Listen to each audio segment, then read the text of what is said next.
biar Tuhan suka kita. Kena ada benda ni anak-anak sekalian.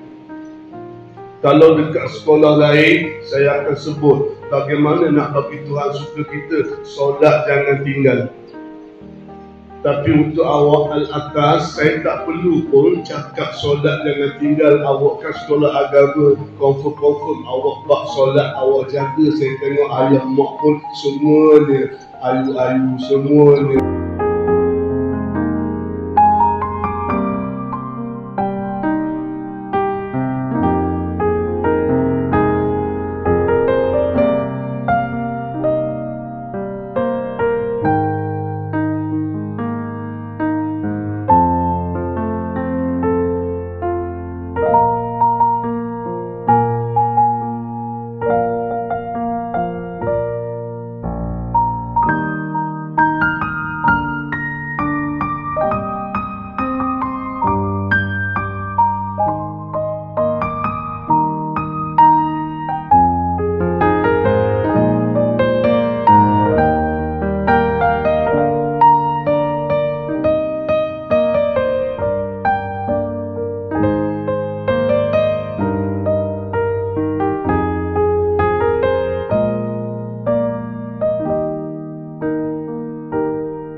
beratnya hidupku rasakan.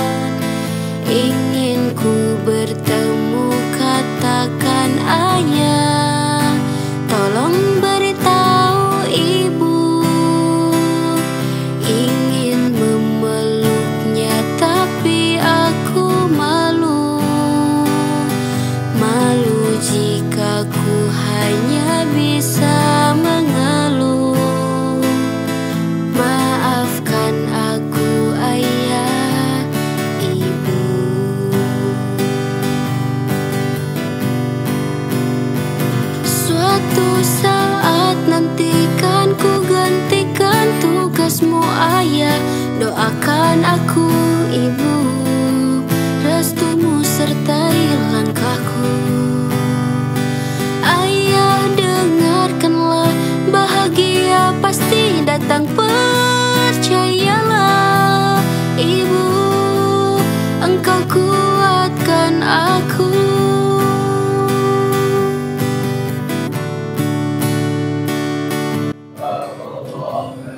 itu dia. Tiba-tiba awak tidur seorang. Apa akan berlaku? Barakallahu lakum, Allah ambil letak tepi. Kenapa letak tepi? Cikgu tertulis hati. Mak, ayah, please pastikan anak kita dalam kelas celek mata. Sebab apa? Sebab bila cikgu tertulis hati, ada cikgu yang dia tak nak larang kalau budak ni. Asyik-asyik dia je yang tidur. Asyik-asyik dia je. Buang masa je nak handle dia seorang. Cikgu simpan di hati ni, malah pula tak. Barakallahu lakum, letak tepi. Habis satu kelas tak berkat. Ayah tahu, ayah kalau awak anak ayah lah sangat, anak lah sangat, dia masa orang macam ni. Suatu saat nantikan ku gantikan tugasmu ayah. Doakan aku ibu, restumu sertai langkahku. Ayah dengarkanlah, bahagia pasti datang, percayalah. Ibu, engkau kuatkan aku.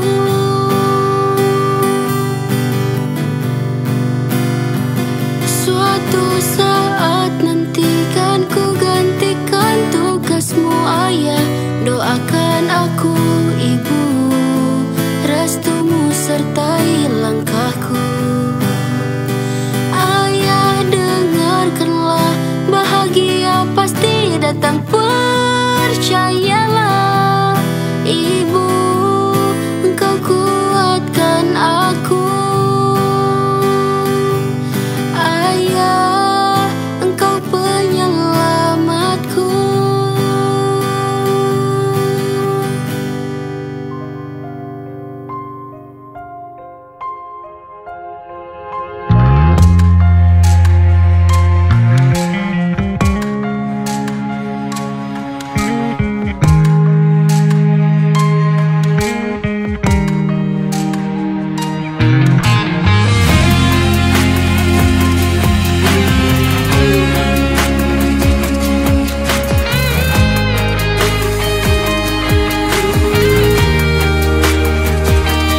Perjalanan makin jauh, tidak mudah sendirian.